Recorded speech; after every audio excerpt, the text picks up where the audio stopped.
A young girl living on the streets finds a lost wallet with a photo of her deceased mother inside.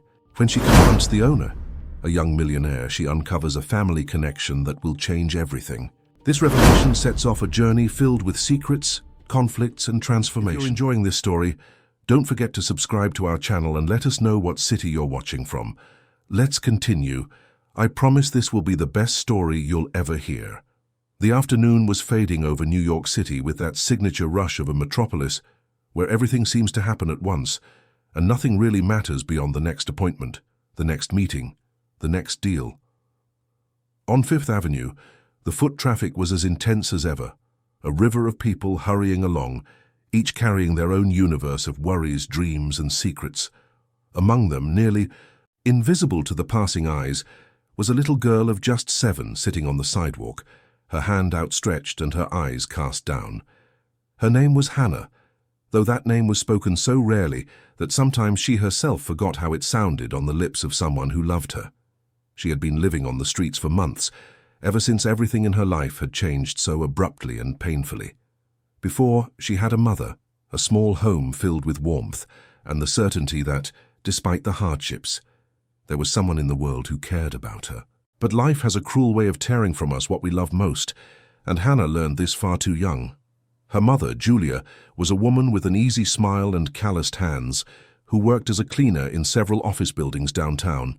She would wake before sunrise and return home after nightfall, but she always found the energy to hug Hannah, ask about her day at school, and prepare a simple dinner made with love and creativity. They were poor, yes, but there was happiness in that modest home, a happiness Hannah only learned to value after she lost it. Everything began to fall apart when Julia started feeling those strange pains, a fatigue that wouldn't go away even after a full night's sleep, a shortness of breath that scared her. She tried to ignore the symptoms for weeks because there was no time or money for doctors, but one day her body simply couldn't take it anymore. Hannah still remembered that morning with painful clarity. Her mother collapsed on the kitchen floor, pale, trembling, and she, a terrified child, not knowing what to do but scream for help. The neighbors called an ambulance and Julia was rushed to the hospital. Hannah went with them, clinging to her mother's hand, promising herself that everything would be okay, that they would soon be back home and life would go on as before. But life rarely keeps the promises we make to ourselves in moments of desperation. Julia spent days in the hospital, surrounded by tubes and machines that beeped incessantly, while Hannah slept in uncomfortable waiting room chairs, fed by the charity of nurses and volunteers. It was on one of those nights when Hannah had finally fallen asleep, leaning against the cold hallway wall, that a nurse came, to wake her gently with a look she would never forget, a look that said everything without needing words. Her mother was gone. She had left this world, taking with her all the love and security Hannah had ever known.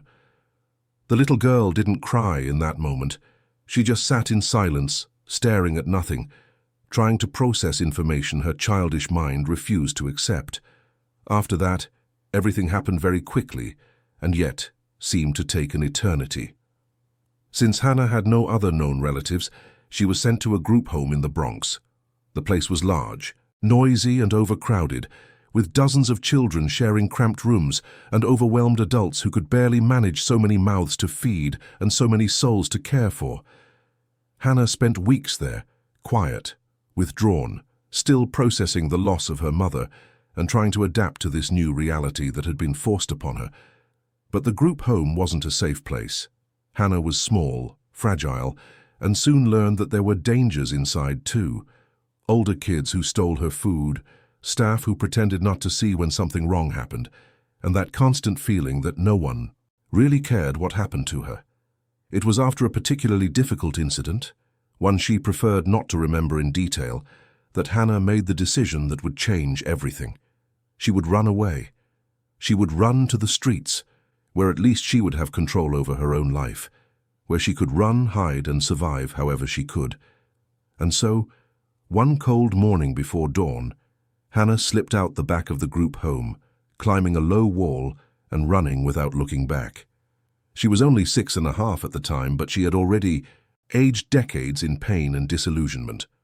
On the streets, she quickly learned the rules of survival. where to ask for food without being shooed away, which adults were dangerous and which sometimes showed pity, where to sleep to stay out of the cold, how to become invisible when necessary. Now, sitting on that busy Fifth Avenue sidewalk, Hannah watched the people pass by. She no longer expected much from them. Some tossed coins without looking at her face, others quickly averted their gaze, ashamed or annoyed by her presence. She had learned not to take it personally, to understand that everyone carried their own problems, and that a street kid was just another inconvenience in the chaotic urban landscape. That's when he appeared. Ethan Hayes was 28 years old and had all the appearances of someone who was born with the world at his feet. Tall, athletic, dressed in an impeccable suit and carrying a leather briefcase that surely cost more than many people earned in a year, he walked with the typical confidence of someone who had never had to doubt his place in the world. He was the heir to one of New York's wealthiest and most influential families, owners of a luxury hotel chain that spanned the country. Ethan grew up in mansions, attended the best private schools, vacationed at exclusive resorts, and never had to worry about money. But all this material abundance came with an emptiness he had only recently begun to acknowledge. His life was a succession of business meetings, social events, where he had to smile at people who didn't interest him, and superficial relationships that never truly touched his heart. Something was missing, a real connection, a purpose beyond simply maintaining and growing the family empire. That afternoon, Ethan was late for yet another meeting with international investors. His phone wouldn't stop buzzing with urgent messages from the office, and his mind was occupied with spreadsheets, profit projections, and expansion strategies. That's why, as he hurriedly crossed the sidewalk, he didn't notice when his wallet slipped from the inner pocket of his suit jacket and fell to the ground. Hannah saw the wallet fall. For a moment, her survival instincts screamed at her to grab it and run, because inside there was certainly enough money for her to eat well for weeks. But something made her hesitate. Maybe it was the distant memory of her mother saying that honesty was one of the only treasures the poor could have, or maybe she was just too tired to run. She stood up slowly, picked the wallet up off the ground, and called out, "Sir."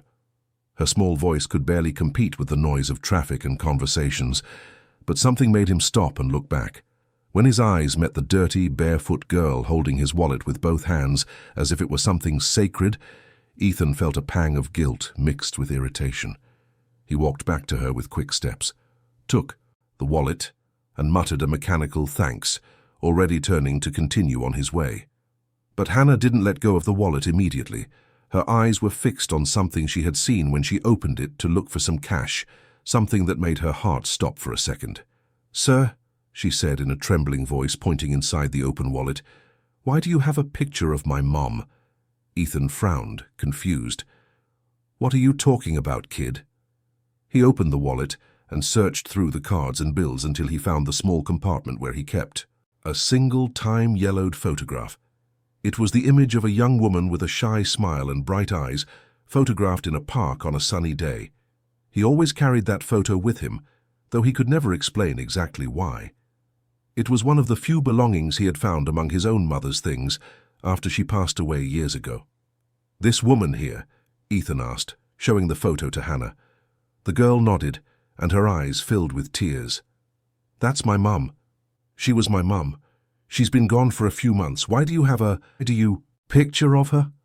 Ethan felt the world spin around him. This made no sense.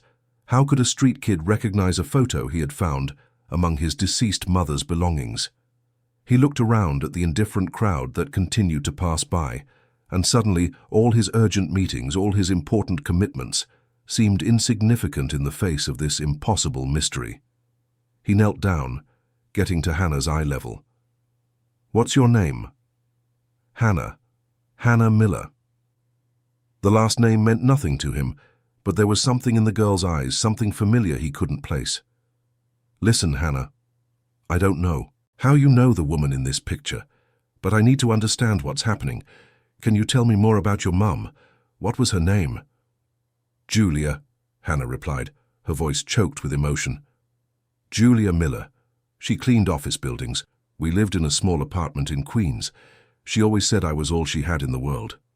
Ethan took a deep breath, trying to process this avalanche of information that made no sense. His rational businessman's mind searched for logical explanations, possible coincidences, but something deeper, something visceral told him this was important, that this meeting was no mere accident. "Hannah," he said finally, "are you hungry?" The girl nodded shyly. "Okay. Here's what we're going to do. I'm going to take you to get something to eat, and we can talk calmly. Is that okay with you?" Hannah hesitated. She had learned on the streets to be wary of adults who offered help, especially well-dressed men who wanted to take her somewhere. But there was something in Ethan's eyes, a sincerity she recognized, that reminded her of her mother's eyes when she promised everything would be okay. "Okay," she murmured. Ethan took out his phone and sent a quick text to his assistant, cancelling all his afternoon meetings. For the first time in years, something more important than business had come up in his life, and he didn't even know what it was yet. He hailed a cab, and soon they were on their way to a quiet restaurant Ethan knew, far from the frantic pace of Fifth Avenue. In the car, Hannah stared out the window with wide eyes.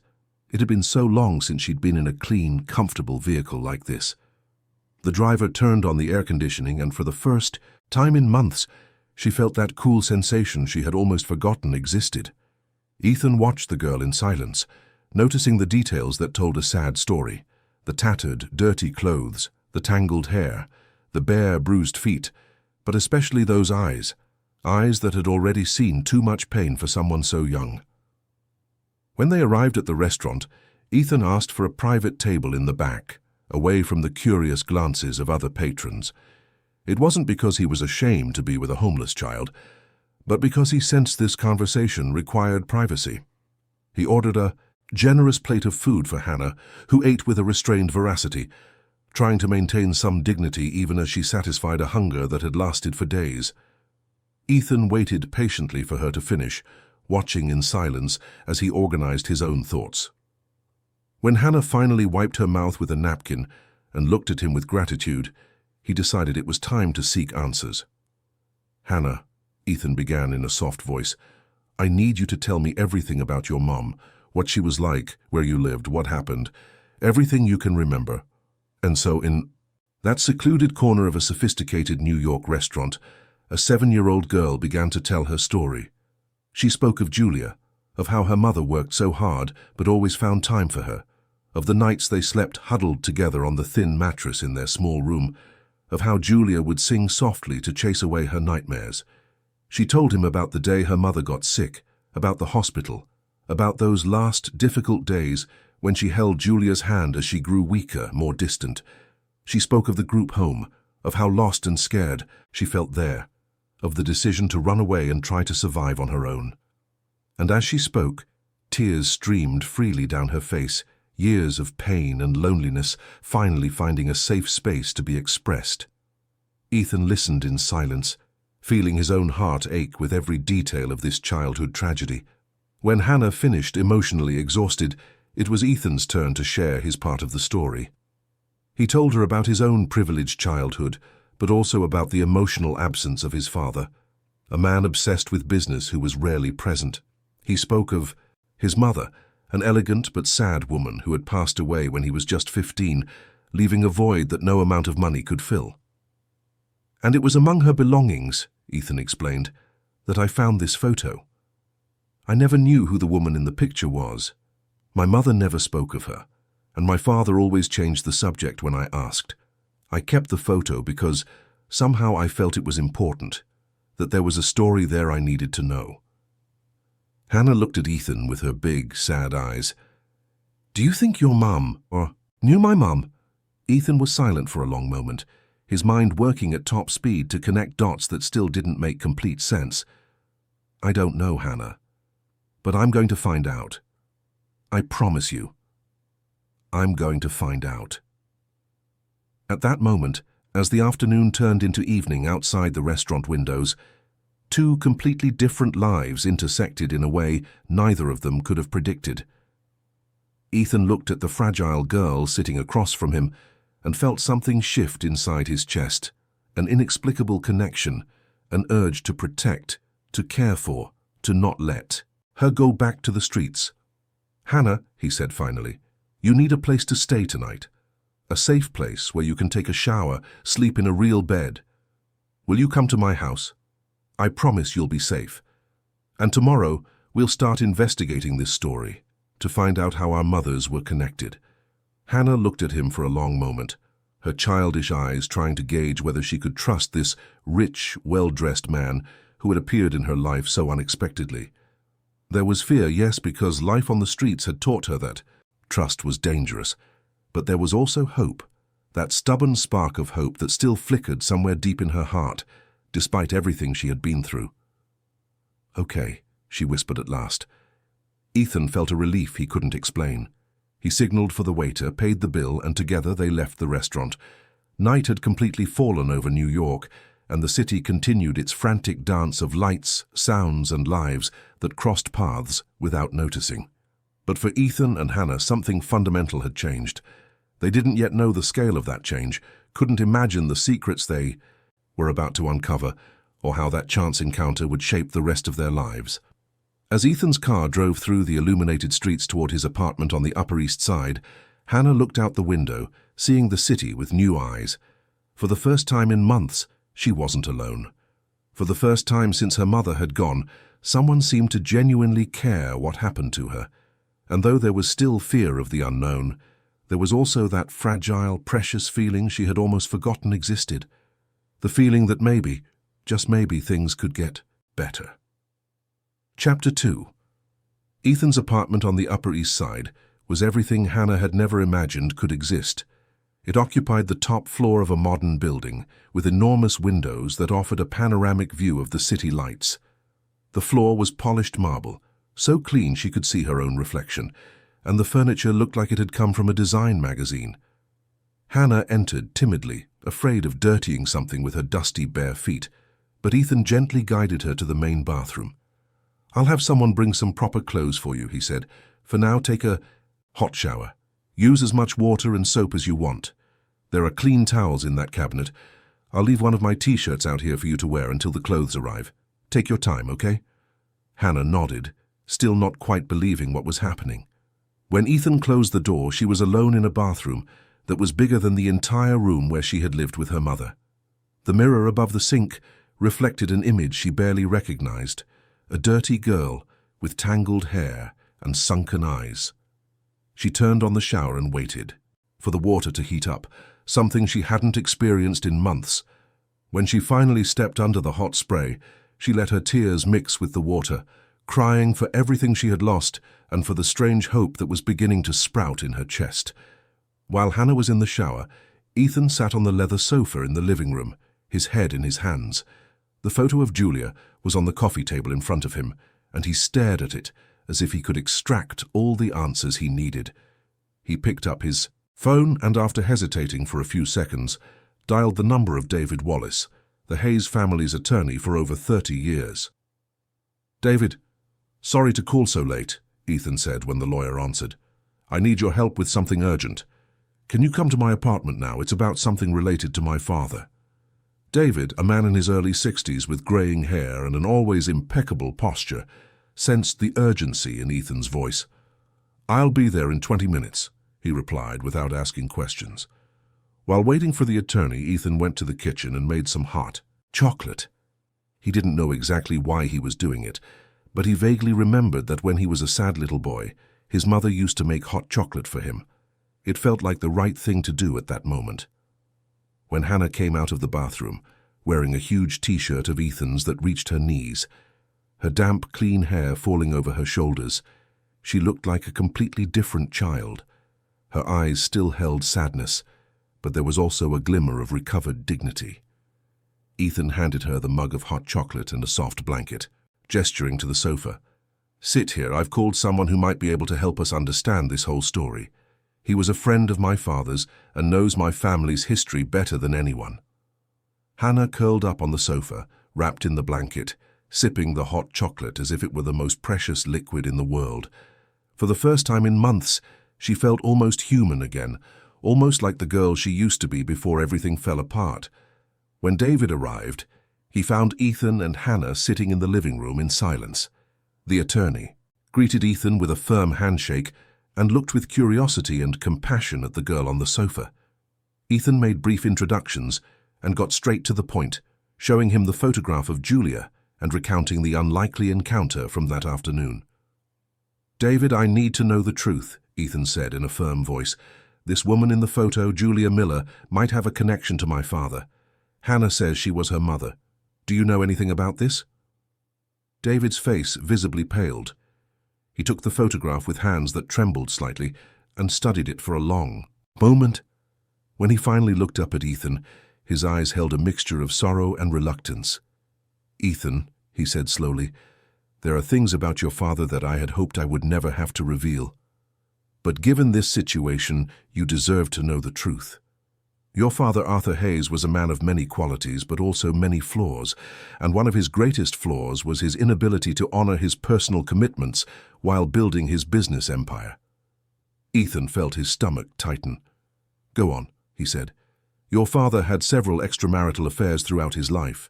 Your mother knew she suffered in silence, but she never left him because of the social scandal it would cause and because of you. Some of these relationships were fleeting, others lasted for years, and from some of these relationships, children were born." Hannah, who had been quiet in her corner until then, sat up straight on the sofa, her wide eyes fixed on the attorney. "My mom," she whispered. "She knew his dad?" David looked at the girl with deep sadness in his eyes. "If you are Julia Miller's daughter, then yes, your father had a relationship with her for almost 3 years. Julia worked as a cleaner in one of the family's hotels, which is where they met. From what I know, Arthur genuinely grew fond of her, more so than the others. But when she became pregnant, he did what he always did.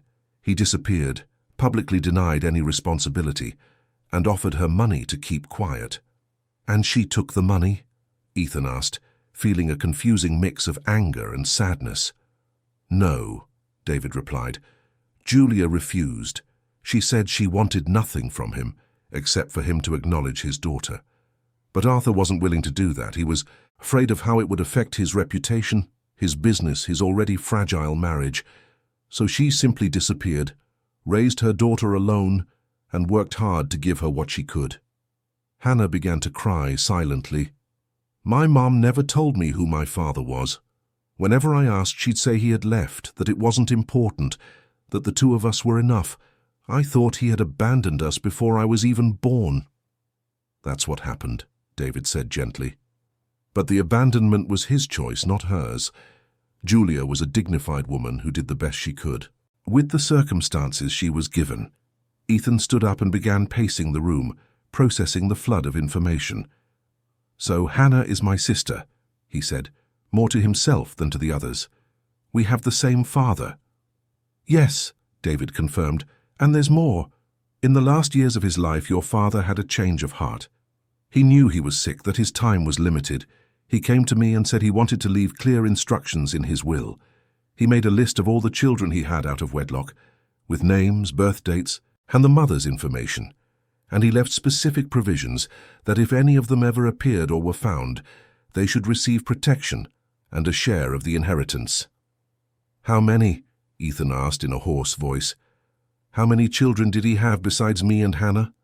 David hesitated before answering. "In total, 7 children besides you. Hannah is one of them." Ethan sat down heavily on the sofa, putting his face in his hands. "So I have 7 half-siblings scattered around, and I never knew a thing. Did my mother know?" "Your mother knew about some, not all. The pain of that knowledge contributed to her declining health in her final years. She never wanted you to know because she feared it would change how you saw your father and your family." Hannah, still crying, looked at Ethan. "So you're my brother? My real brother?" Ethan turned to her, and for the first time since this all began, he allowed his own tears to fall. "Yes, Hannah, I'm your brother, and I swear to you, you will never be alone again. I'm going to take care of you, the way it should have been from the start." But David raised a hand in warning. "Ethan, there's something you need to know. Your stepmother, Catherine Hayes, will not accept this easily. She has always been against any recognition of Arthur's illegitimate children. When she finds out that Hannah is here, that you intend to claim her as your sister, and that she is entitled to the inheritance, she will do everything in her power to stop it. Let her try, Ethan said, with a determination that surprised even himself. Hannah is my sister. She's a child who has been through horrible things and deserves to have a family, security, a future. No legal battle will make me give up on her. David nodded, pleased with the young man's resolve. Then let's prepare. It will be a long fight. Catherine has resources and is willing to use them. But your father's will is clear, and with a DNA test, we can prove the blood link. The issue is that this could take months, maybe even more than a year. Ethan looked at Hannah, who was watching him with a mixture of hope and fear. However long it takes, I'll be here. She's going to live with me. I'll provide everything she needs, school, clothes, medical care. Can you start the legal proceedings for me to become her guardian? I can, but that will also be contested by Catherine. She will argue that you have no experience with children, that you're too young, that there are better alternatives like a high-quality institutional home. Hannah flinched at the word home, and Ethan noticed immediately. No homes, he said firmly. She stays with me. I'll hire nannies, private tutors, whatever is necessary. David, do whatever it takes to legalize this guardianship. In the following weeks, Ethan and Hannah's lives changed radically. Ethan transformed one of the guest rooms in his apartment into a room for Hannah with a new bed, closets full of proper clothes, toys, and books. He hired a psychologist specializing in childhood trauma to help Hannah process everything she had been through, and a private tutor to help her catch up on the months of school she had missed. Hannah, for her part, struggled daily to believe that this was all real, that it wasn't just a dream from which she would wake up back on the cold, lonely streets. There were nights she woke up terrified, looking for her mother, crying, for a loss that was still too raw. Ethan, who slept in the next room, always heard her and would come to comfort her, sitting on the edge of her bed and holding her hand until she fell back asleep. Meanwhile, Catherine Hayes had received the news of Hannah's existence through her own team of lawyers. Her reaction was exactly as David had predicted, a cold, calculated fury. She didn't care so much about the emotional bond Ethan was developing with the girl, but rather the financial implications. If Hannah was recognized as Arthur's legitimate daughter, she was entitled to a considerable portion of the inheritance, which would diminish the fortune Catherine had planned to keep intact for herself and Ethan. Catherine filed a lawsuit to contest Hannah's connection to the family, arguing that there was no concrete proof, that the story was too suspicious to be true, that it could be a scam. She demanded DNA tests, an investigation into Julia's life, anything that could cast doubt on the legitimacy of Hannah's claim. Ethan cooperated with all the tests, confident in the results. When the tests unequivocally confirmed that he and Hannah shared the same father, Catherine changed her strategy. She began to argue that Ethan was too young and inexperienced to be the guardian of a traumatized child, that Hannah needed professional care in a suitable institution, that keeping the girl in a luxury environment would be detrimental to her emotional development. The legal battle dragged on for months. There were endless hearings, depositions, psychological evaluations, and assessments of living conditions. Hannah had to tell her story over and over to social workers, judges, and psychologists. Each time she had to relive the months on the streets, the time in the group home, the loss of her mother. She felt re-traumatized. But Ethan was always by her side, holding her hand, reminding her that she now had someone who would fight for her. During this time, Hannah slowly began to heal. Therapy helped her process the trauma. Private lessons helped her catch up in school, and most importantly, the safe and loving environment Ethan provided began to rebuild her trust in the world. She started to smile again, shyly at first, then more frequently. She made friends with some of the children in the building, became interested in books and drawing, and discovered she liked music. Ethan watched these changes with a brotherly love he never knew he possessed. He, who had always been focused on business and keeping up social appearances, discovered a much greater purpose in caring for his little sister. He drastically reduced his work hours, turned down international trips, and reorganized his entire life around Hannah's needs. And to his surprise, he had never been happier. After more than a year of legal battles, the judge finally issued a ruling. Hannah was officially recognized as the daughter of Arthur Hayes and as a legitimate heir to a portion of the fortune. Ethan was appointed her legal guardian until she came of age. Catherine appealed the decision but lost at every level.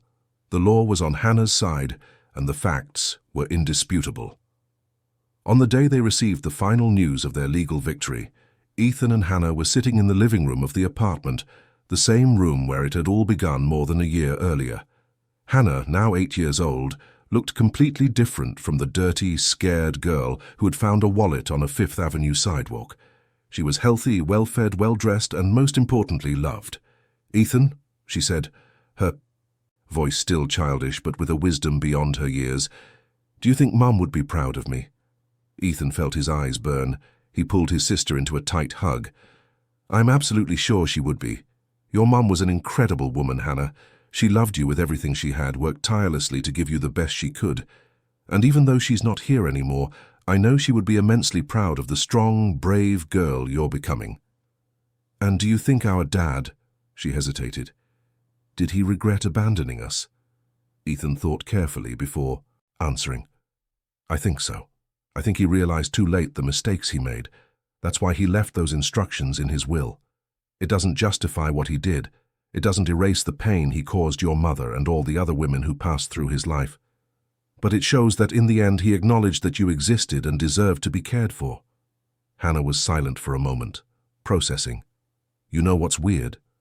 I should be angry at him.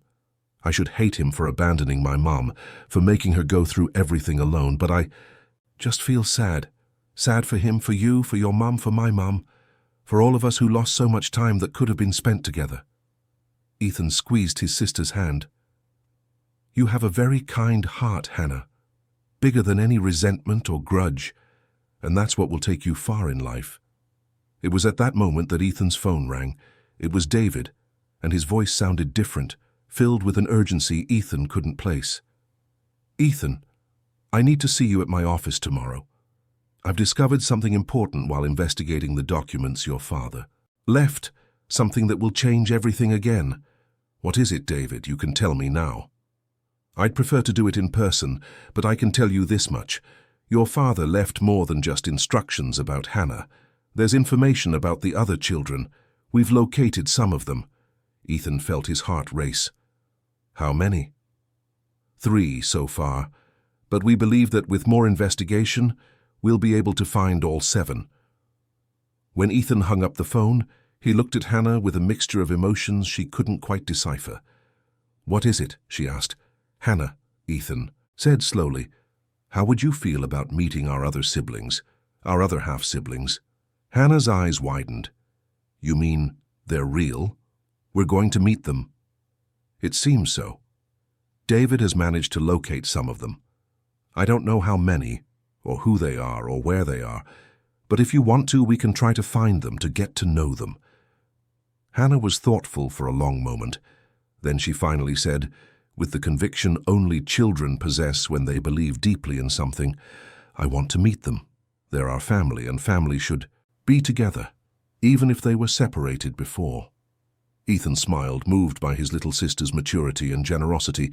"Then let's do it. Let's find our siblings, and let's build the family our father never had the courage to build in his lifetime." That night, as Hannah slept peacefully in her safe room, Ethan stayed awake looking out the window at the lights of New York. In just over a year, his life had completely changed. He had gained a sister he loved, as if he had known her his whole life. He had discovered painful truths about his father, and now he was about to embark on a search for siblings he never knew existed. The life he had led before, focused only on money and status, seemed so empty and meaningless compared to what he had now.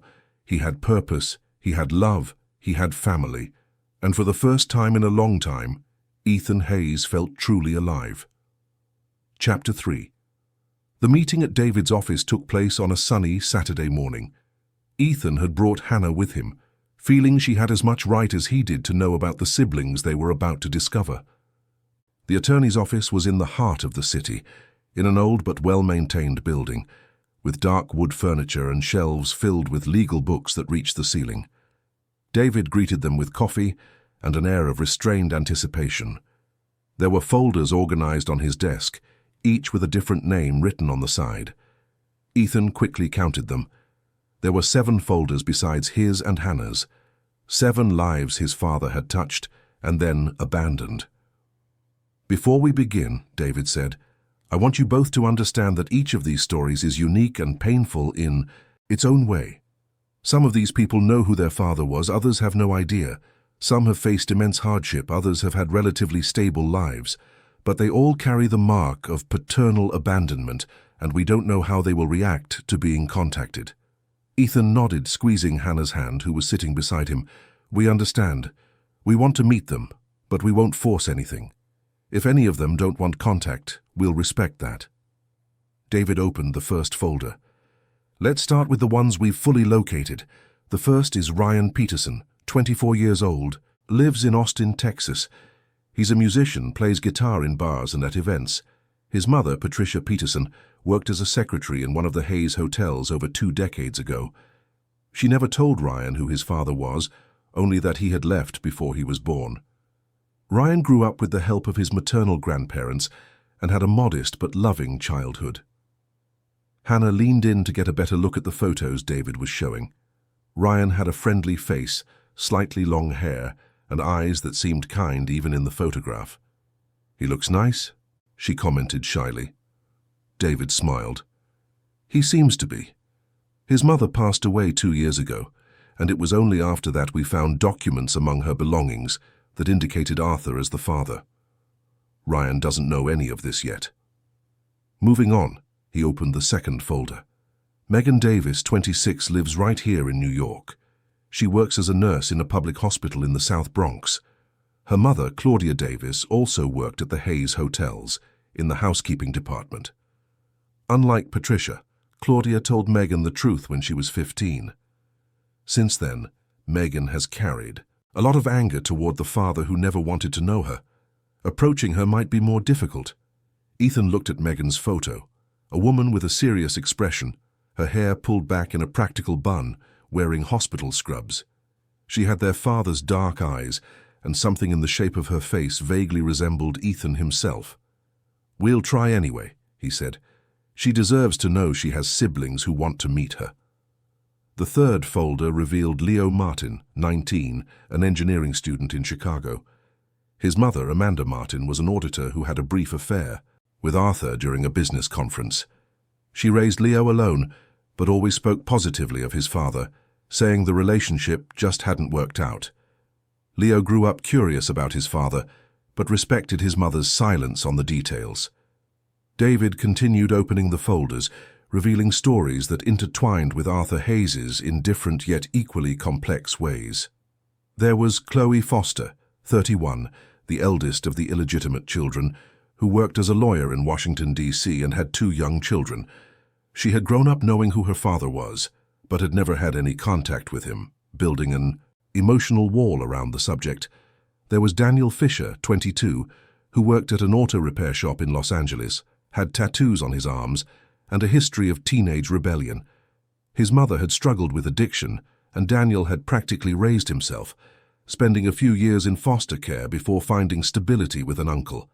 There was Brooke Lewis, 25, a kindergarten teacher in New Orleans, who had grown up in a religious home with her mother and grandmother, never knowing who her father was. She only recently found out the truth when her ailing mother decided to tell her before it was too late. And finally, there was Tyler Owens, 27, an entrepreneur with a small tech startup in San Francisco, who had always known his father was someone rich and important, but never cared much, focused on building his own life and success through hard work. When David finished presenting all the files, Ethan was stunned by the number of lives his father had touched and left behind. 8 children, including me, he murmured. 8 people who share the same blood but grew up as complete strangers. Hannah, who had listened to everything in silent attention, finally spoke. "When do we get to meet them?" David looked at Ethan, who nodded. "If you agree, I can start making contact this week. I'll explain the situation, mention the inheritance, offer DNA tests to confirm the link, and ask if they would be willing to meet. But Ethan, Hannah, you need to be prepared for rejections. Some may want nothing to do with the Hayes family. Some might only be interested in the money. and some may be genuinely open to building relationships. "We understand," Ethan said, "but we have to try for all of us." The following weeks were a period of anxious waiting. David made the calls one by one, always with tact and professionalism. The reactions were, as predicted, varied. Ryan, the musician from Austin, was shocked but curious, immediately agreeing to a DNA test and to meet his siblings. Leo, the student from Chicago, reacted with restrained enthusiasm, asking many questions but showing genuine interest. Megan, the nurse, was harder to convince. Her anger at her father initially extended to any connection with the Hayes family, but when she heard about Hannah, about a child who had endured so much hardship, something in her softened. She agreed to the test and to at least meet her siblings with no promises beyond that. Chloe, the lawyer from D.C., was pragmatic. She agreed to the test, made it clear she was interested in the inheritance she was owed, but also showed a cautious curiosity about her half-siblings. Daniel from L.A. was the most resistant at first, but after a few conversations with David, where the attorney spoke of the possibility of finally belonging to a real family, he agreed to participate. Brooke, the teacher from New Orleans, cried when she was contacted. She said she had always dreamed of having siblings, of not being alone in the world. And Tyler, the entrepreneur from San Francisco, accepted with a practical, no-fuss attitude, saying he was always in favor of expanding his network, and siblings seemed like an interesting addition. All the DNA tests were performed and, unsurprisingly, confirmed what Arthur had documented. They were all indeed half-siblings. With the results in hand, David organized a meeting. Ethan suggested a neutral location, far from both his luxurious apartment and any environment that might intimidate or create discomfort. They rented a large, cozy house for a weekend in upstate New York. The day of the meeting dawned overcast, with a light rain that gave the air a melancholic freshness. Ethan and Hannah were the first to arrive, followed shortly by David. Then, one by one, the other siblings began to appear. Each arrival was marked by a moment of awkwardness, of glances searching for resemblances, of shy smiles and clumsy greetings. Ryan arrived with his guitar slung over his back, a nervous smile on his face. Megan came straight from a shift, still in her scrubs, with a guarded expression but curious eyes. Leo had the posture of someone constantly observing and analyzing everything around him. Chloe arrived in high heels and a flawless suit, the full authority of an experienced lawyer in her bearing. Daniel showed up on a motorcycle, wearing a leather jacket and an aura of distrust. Brooke brought a sweet smile and a bag full of homemade cookies she had baked, and Tyler came with his laptop, a little late because he had been on a video call on the way. When they were all gathered in the spacious living room, a heavy silence fell. 8 people who shared a father but nothing else. 8 stories of abandonment and survival, all converging in that space. It was Hannah who broke the silence. With her newly turned 9 years and a courage that surprised everyone, she stood up and said, "Hi, I'm Hannah. I know this is really weird for all of us, but I wanted to say that I'm really happy to meet you. I spent a lot of time alone thinking I had no one in the world, and now I find out I have 7 siblings. I know our dad wasn't a good person, that he did wrong things and hurt a lot of people. But that's not your fault, and it's not my fault either. And I think we can choose to be different from him. We can choose to be a real family." There was another moment of silence, but this one was different, charged with emotion. Brooke was the first to stand up, cross the room, and hug Hannah. "You are very wise for your age, little one. You're absolutely right. We can choose to be different." Slowly, the barriers began to fall. Ryan picked up his guitar and started playing a soft melody, which broke some of the tension. Daniel, to everyone's surprise, began telling funny stories from his time at the shop, making the others laugh. Megan, despite her initial reserve, started asking questions about each person's life, her nurse's curiosity and caring nature coming to the surface. Ethan watched it all with a mix of joy and sadness. Joy at seeing these connections forming, sadness for what could have been if his father had had the courage to unite them sooner. But there was no point in living in what-ifs. The present was what mattered, and in the present he saw a family being born. During that weekend, They shared their stories. Each one narrated their journey, their struggles, their small and large victories, the moments they missed having a father, and the moments his absence felt like a blessing. They cried together, laughed together, and argued a little too, because families argue, and by the end of those 3 days they were no longer 8 strangers. They were siblings. Before they said goodbye, they made a pact. They would create a group chat to stay in touch. They would organize regular get-togethers at least twice a year, and most importantly, they would be there for each other, when needed. It wouldn't be a perfect family, because perfect families don't exist, but it would be a real one, built on choice, not obligation. In the months that followed, that group chat became one of their most precious possessions. They shared achievements, asked for advice, vented frustrations. Ryan sent videos of his musical performances. Megan shared moving stories from the hospital. Leo asked for help with his college assignments. Chloe gave free legal advice to everyone. Daniel sent pictures of the cars he was fixing. Brooke shared drawings her students made. Tyler talked about his startup and sometimes asked for feedback on business ideas. And Hannah, the youngest, kept everyone updated on school, her friends, and her daily discoveries. It was during one of these group conversations, on a night when Hannah was particularly thoughtful, that she sent a message that would change everything once again. "I was thinking about my story, about all the kids who are still on the streets like I was.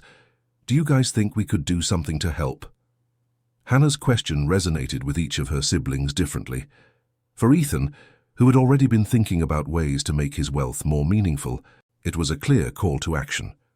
For Megan, accustomed to caring for vulnerable people at the hospital, it was a natural extension of her work. For the others, it was a reminder of their own past vulnerabilities, of times when they too had needed help. That simple question initiated a series of deeper conversations. They met again, this time with a specific purpose. They wanted to create something that would make a real difference in the lives of vulnerable children, especially those living on the streets. Hannah shared her experience, the dangers she faced, the loneliness, the fear, the hunger. And her voice, though still childish, carried an authority no one could question. She knew what she was talking about because she had lived it. Ethan, using his business experience and contacts, began to research what it would take to create a foundation. Chloe offered her legal expertise to structure the organization correctly. Tyler started thinking about ways to make the operation efficient and sustainable. Megan thought about the physical and mental health care the children would need. Brooke envisioned adapted educational programs. Ryan thought of art and music workshops.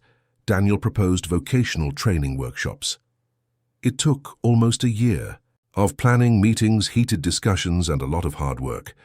But finally, the Hannah Miller Foundation was officially launched.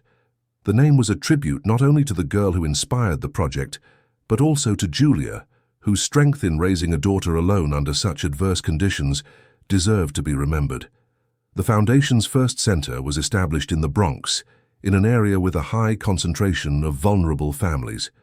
It wasn't just a shelter, but a comprehensive center that offered housing, food, education, psychological counseling, vocational training, and preparation for family reunification or responsible adoption. Each of the siblings contributed according to their abilities. Ethan provided most of the initial funding, using part of his inheritance and investing personally in the project. Chloe donated hours of legal work. Megan organized a system of volunteer medical care. Leo helped design the facilities efficiently. Daniel set up a mechanics workshop where teenagers could learn a trade. Brooke developed the educational curriculum. Ryan organized music classes. Tyler implemented management and digital fundraising systems. And Hannah, though still a child, became the heart and symbol of the foundation. Her story was shared with her permission and adapted to protect her privacy, as an inspiration and a reminder of why their work mattered. She visited the foundation regularly, played with the children, shared her experience in an age-appropriate way, and became a living example that it was possible to overcome trauma and build a new life. The foundation grew rapidly. Word of mouth about the serious and loving work being done attracted donations, volunteers, and media attention. In less than 2 years, they were already planning a second center. The decision was to open it in Austin, where Ryan lived, and he became the local coordinator. Megan suggested the next one be in New York, where she could personally supervise. And so the vision began to expand. But beyond the work of the foundation, something equally important was happening. The 8 siblings were truly becoming a family. They celebrated birthdays together, spent holidays in each other's company, and supported one another through difficult times. When Daniel went through a painful breakup, they all rallied to support him. When Leo graduated from college, they all attended the ceremony. When Chloe had problems with her ex-husband regarding custody of her children, Ethan and Tyler helped financially and emotionally. Hannah watched all of this with eyes that, despite their youth, had already seen so much of life. She saw how her siblings, each wounded in their own way by their father's abandonment, were choosing to build something different, something beautiful and real. And she, who had lost so much so early, now had a large, noisy, imperfect but deeply loving family. She had siblings who protected her, who cared, who were present. The void left by her mother's loss would never be completely filled, but it was surrounded by so much love that it hurt a little less each day. Chapter 4. The years passed. With that surprising speed, we only notice when we look back and wonder where all the time went. Hannah grew, not just in height and age, but in strength, wisdom, and purpose. The fragile, scared girl Ethan had found on that Fifth Avenue sidewalk transformed into a determined teenager, and then into an extraordinary young woman. At 18, Hannah had become a brilliant student, with exemplary grades and a particular interest in psychology and social work. She spent every weekend at the foundation that bore her name, not as a distinguished guest but as an active volunteer, working directly with the children in their care. She knew each one by name, knew their stories, their fears, their dreams, and they saw her not just as someone who helped them, but as someone who truly understood, because she had been in their shoes. The Hannah Miller Foundation now operated 4 centers in different states. The first in New York remained the largest and most comprehensive, serving as a model for the others. The second in Austin, coordinated by Ryan, had developed a music and arts program that was transforming lives, giving children forms of expression for traumas they couldn't verbalize.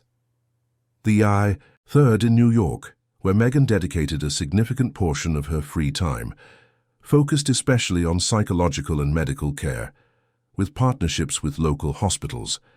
And the fourth, newly opened in New Orleans, under Brooke's supervision, was implementing pedagogical innovations that were already attracting attention from educators across the country.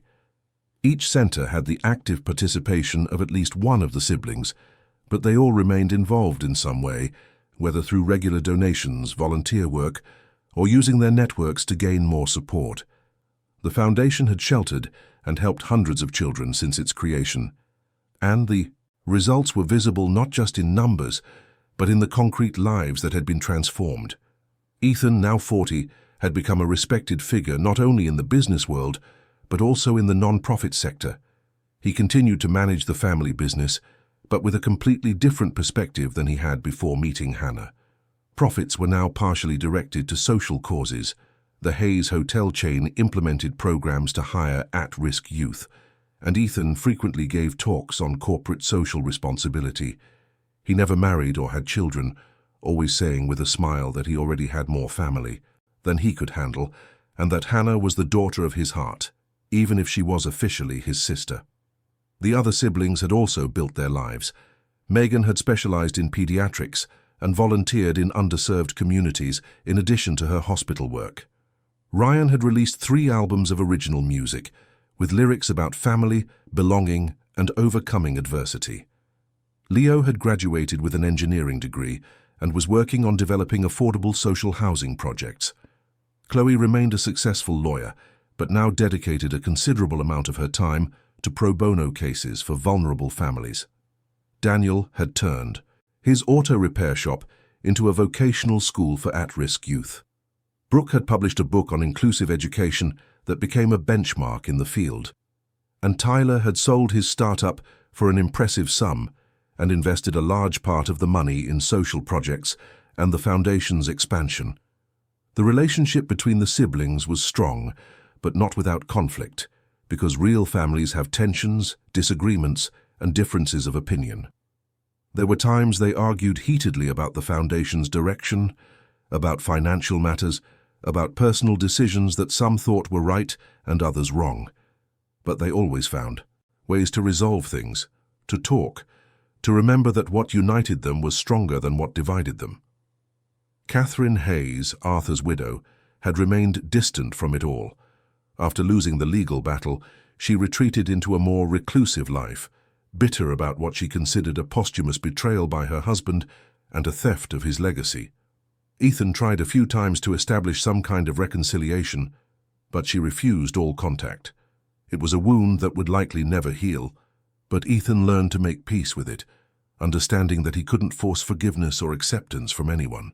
It was on an autumn afternoon, a few days before Hannah's 21st birthday, that David asked to see her and Ethan at his office.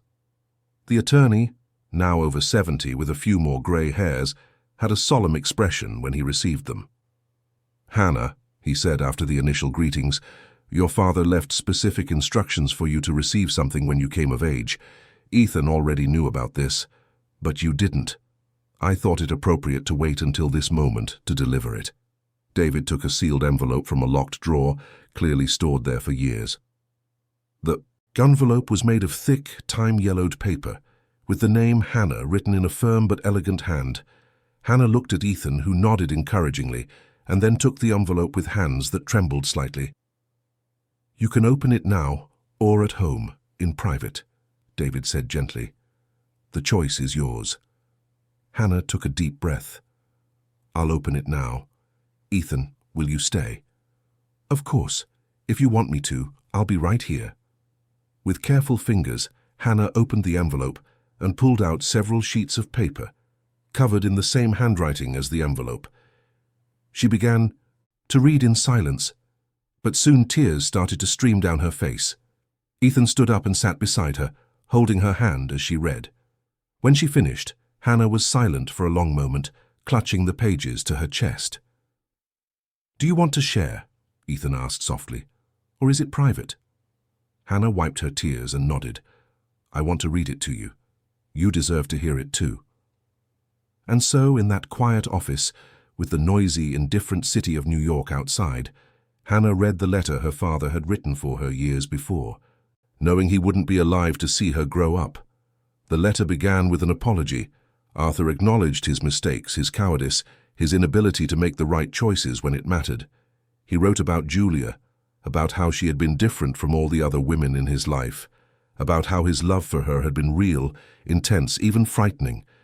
But he had been afraid of the scandal, afraid of losing everything he had built, afraid of disappointing family and social expectations. And so when Julia became pregnant, he had chosen the path that was easiest for him, and hardest for her, the path of denial and abandonment. He wrote about regret, about how over the years, especially after he got sick and realized his time was limited, he began to understand the magnitude of what he had lost. Not just the chance to know Hannah and his other children, but the chance to be a better person, to live with integrity instead of convenience. He wrote about how he envied Julia for her courage to raise a daughter alone, to do what was right, even when it was hard. The letter continued with words specifically about Hannah. Arthur wrote that he had never met her in person, but that he had hired private investigators in his final years to discreetly follow how she and Julia were doing. He knew that Hannah was smart, creative, and full of life.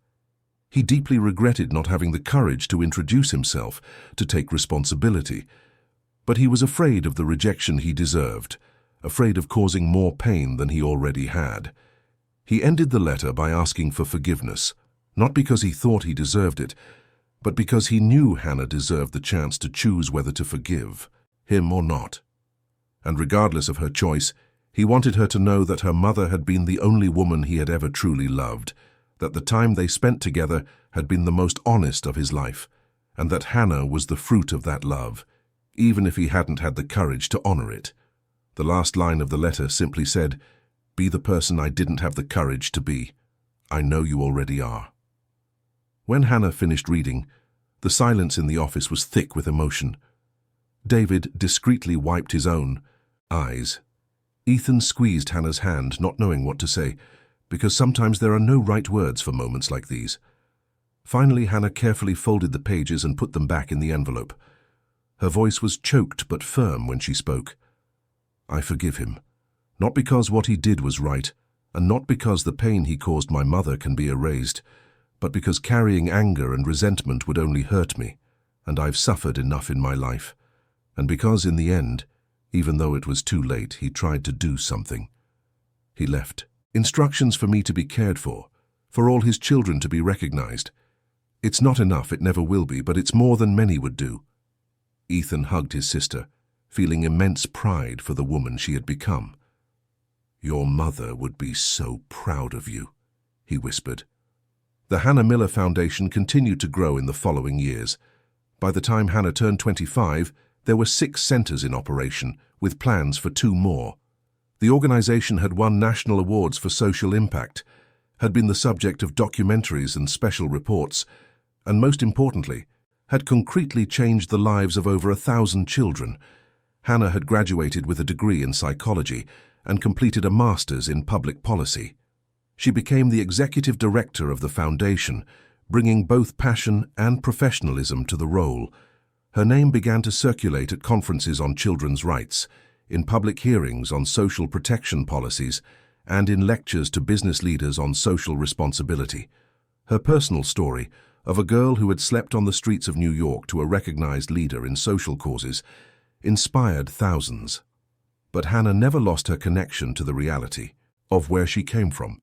She continued to visit the foundation's centers regularly, sitting on the floor with the children, listening to their stories, drying their tears, sharing hope. She always remembered where she had been, the cold and hungry nights, the fear and loneliness. And she used those memories not as wounds but as fuel, as constant reminders of why her work mattered. Ethan, watching Hannah on these visits, was often moved to tears. That small, scared girl he had found by chance years ago had become a force of nature, a transformer of lives, a light in the darkness for so many children who were where she had been. And he knew with absolute certainty that their chance meeting that afternoon on Fifth Avenue had not been an accident. It had been destiny, purpose, the universe's way of correcting some of the mistakes of the past. The 8 siblings remained a family, even as life took them down different paths. They kept the tradition of getting together at least twice a year, now with spouses and, for some of them, their own children, a family that had grown and branched out.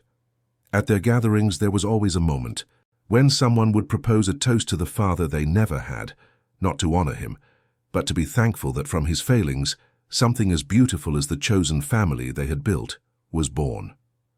At one of these gatherings, when Hannah was 28, she made an announcement that surprised and moved everyone. "I want to tell you about something I've been thinking about a lot. I'm writing a book about my story, about our story as a family. Not for money or fame, but because I believe there are many people out there who need to know that it's possible to overcome, that family isn't just about blood, that we can choose to be better than our parents were." The reaction was one of unanimous support. Megan offered to help with the medical and psychological parts. Ryan offered to compose a soundtrack if the book became an audiobook. Chloe offered legal support for privacy and rights issues, and Ethan simply said he was proud, as he always was when it came to Hannah. The book was published 2 years later, with the simple and powerful title, From the Streets to a Home, a story of abandonment, reunion, and redemption. It became an almost immediate bestseller, not just because the story was moving, but because it was real, raw, and honest. Hannah didn't soften the difficult parts, didn't romanticize the suffering, but she also didn't get stuck in the pain. She showed the path of overcoming, of building something new on the ruins of the past. A significant portion of the book's profits was directed to the foundation, allowing for the opening of 2 more centers and the implementation of new programs. Hannah's story inspired many others to get involved in social causes, to donate time and resources, to look with more compassion on those society prefers to ignore. On the night of the book launch, Hannah was surrounded by her family, all her siblings present, some close friends, representatives from the Foundation's partner organizations, and some of the children and young people who had passed through the foundation and were now rebuilding their lives. In her speech, Hannah spoke of gratitude, of second chances, of how the worst thing that had ever happened to her, losing her mother and ending up on the streets, had eventually led to the best, finding a family and a purpose.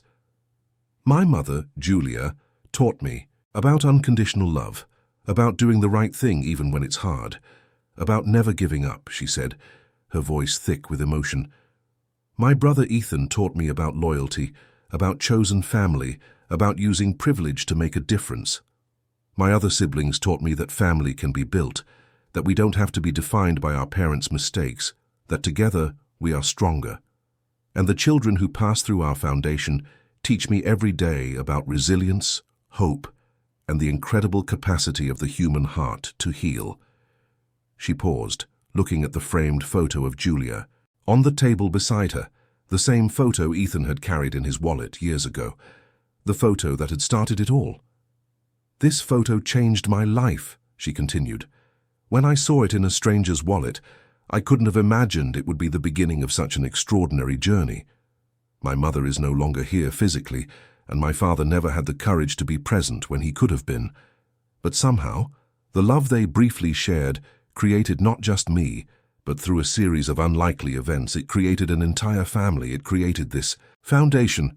It created hope for hundreds of children.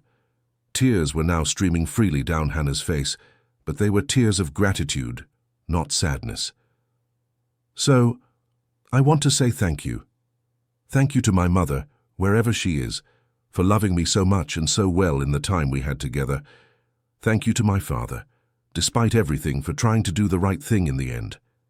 Thank you to Ethan, for stopping on that sidewalk, for caring, for fighting for me. Thank you to my siblings, for choosing to be a family, and thank you to every person here who believes that every child deserves love, security, and a future. There wasn't a dry eye in the room when Hannah finished. Ethan hugged her, followed by all the other siblings, forming a tight circle of love and support. And in that moment, looking at that scene, anyone watching would see not the mistakes of the past, but the triumph of the present. Not abandonment, but reunion. Not pain, but healing. Years later, when Hannah was 35, the Hannah Miller Foundation was operating 10 centers in 7 states, had served over 3,000 children and adolescents, and had become a national benchmark for shelter and social reintegration. Hannah had become an influential voice in public policy, had been invited to speak at the United Nations on children's rights, and had inspired the creation of similar organizations in other Latin American countries. Ethan, now over 50 with some grey hairs he wore with pride, had further reduced his direct involvement in the family business to dedicate more time to the foundation and to enjoy life with his large family. He never regretted a single choice he made since that afternoon when a little girl made him stop and pay attention. The other siblings continued their lives, each contributing in their own way to a better world, each carrying with them the lessons learned about family, forgiveness, and redemption. Their children grew up hearing the story of how the Hayes family was born, not from a prestigious surname, but from a chance encounter and a choice to love. And Hannah, whenever she looked back at the child she was, at the journey she had taken, felt a complex mix of emotions. There was sadness for what she had lost, for the mother she had for such a short time, for the childhood that was stolen from her. But there was also gratitude for having survived, for having found a family, for having discovered a purpose. And there was determination to ensure that her story was not an exception but an example, that other children would have the chance she had to transform pain into strength, abandonment into belonging, and despair into hope. Hannah's life began in silence, in solitude, in darkness. But through courage, perseverance, love, and support, she had built a life that shone, that inspired, that made a difference. And every time she saw a scared and wounded child arrive at one of the Foundation's centers, and months later saw that same child smiling, playing, dreaming of the future, Hannah knew that everything she had been through was worth it. Because in the end, we are not defined by where we start or the cards life deals us, but by the choices we make and the love we choose to build and share. And that simple but powerful truth was the true legacy not of Arthur Hayes, who failed to acknowledge it in his lifetime, but of Julia Miller, who loved unconditionally, and of Hannah Miller, who transformed pain into purpose and abandonment into love.